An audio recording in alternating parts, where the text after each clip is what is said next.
Fake news played a huge part in the 2016 election and continues to play a huge part in our current political climate, but it's also played a heavy factor into the marketing of a new movie that has just come out, A Cure for Wellness from 20th Century Fox.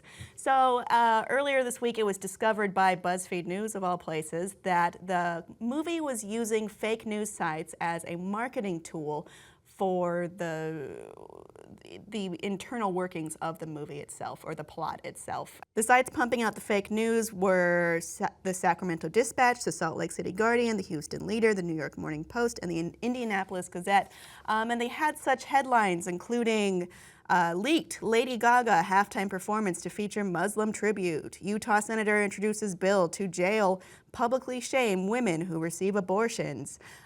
Trump refuses to provide California federal support in midst of natural disaster and sanctuary cities. And lastly, and this is the most acceptable, I suppose, screenings for upcoming psychological thriller result in panic attacks. However, that is most likely entirely false. However, it's the most transparently connected to the movie, so I'm kind of giving it less of a damnation for that.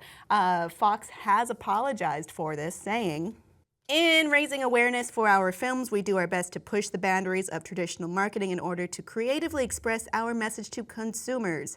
In this case, we got it wrong. The digital campaign was inappropriate on every level, especially given the trust we work to build every day with our consumers. We have reviewed our internal approval process and made appropriate changes to ensure that every part of a campaign is elevated to and vetted by management in order to avoid this type of mistake in the future. We sincerely apologize." In a call with investors earlier this month, News Corp Chief Executive Robert Thompson spoke about the issue of fake news, saying digital distributors have long been a platform for the fake, the faux, and the fallacious, and have eroded the integrity of content by undermining its provenance.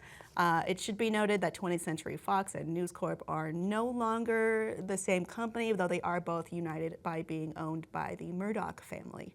And it's kind of troubling because a lot of these articles, I would say, save for the one that specifically mentions the movie in the title, or it's about the movie, they never make it clear that this is a marketing campaign, but there are calls to action such as using hashtag A Cure for Wellness to tweet about concerns related to the articles. There is also ads for the water company in the movie and fake websites that are connected to the movie itself, fake wellness websites rather, and it doesn't make it ever clear that this is a marketing campaign. I mean, it should be made clear when something is an ad, or if something, or at least of a context somewhere, but that never seemed to be the case in these instances.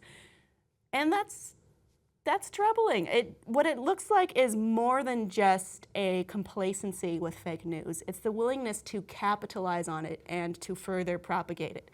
For instance, people were sharing this on Facebook with the fake article that Trump was denying aid to people in a California city who had been affected by a dam burst. I want to point out that this never happened. And with that, they were sharing promotion for the movie itself, which is disgusting. It shouldn't ever be at that point where you're...